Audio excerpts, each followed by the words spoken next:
Hello everyone, this is ASM Arif today welcoming you to my new Photoshop tutorial, and today I'll show you this type of editing and I'll give you that preset download link in my video description, and that is the autumn effect. This one was the before one and now after one you are getting like that. So autumn effect, and some of my fans asked me and requested me about that, how to make the autumn effect and how to get the preset free of cost. So let's start the tutorial. If you are new in my channel, please do subscribe and hit the bell icon for the new notifications. At first, I'll go to the file and open up this one, stock image, and I'll give you that download link in my video description. So this one is the green, the sap green or the dark green, every green over here, but I want to make it like autumn effect instead of the green color. So how to do that? You can do it manually, or you can use the preset.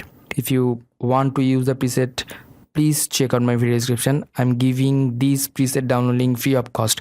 So at first I'll make copy by pressing Ctrl J, and this preset is for the free and for the camera raw filter. Actually you can use this preset on your Lightroom as well. So at first go to the filter and then camera raw filter. Camera filter is similar to the Lightroom. All the panels and settings and other stuffs are similarly like Lightroom, Adobe Lightroom.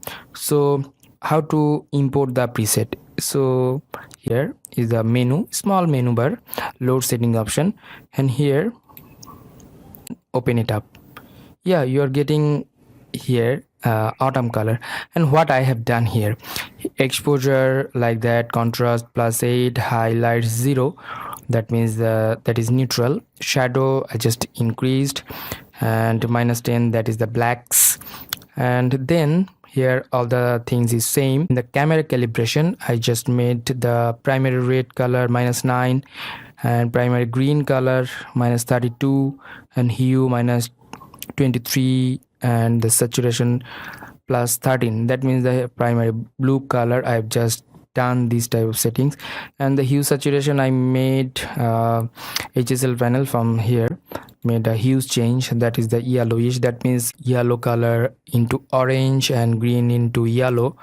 And here the saturation I just done it plus, that means the +43 and +45. And here aqua and blue I just made minus value, and purple as well. And then hit the OK button. You are getting the hues change, the before one and after one. All the color just changed and you're getting the autumn look from here. So if you want to get the preset, please check out my video description. This one is a free of cost and you can download it easily from your PC or phone. So I think it will help you a lot to edit your photo like autumn effects. And until the next video, I'm ASM signing out today. If you have any kind of question or query, please do comment on my video comment section, and bye bye.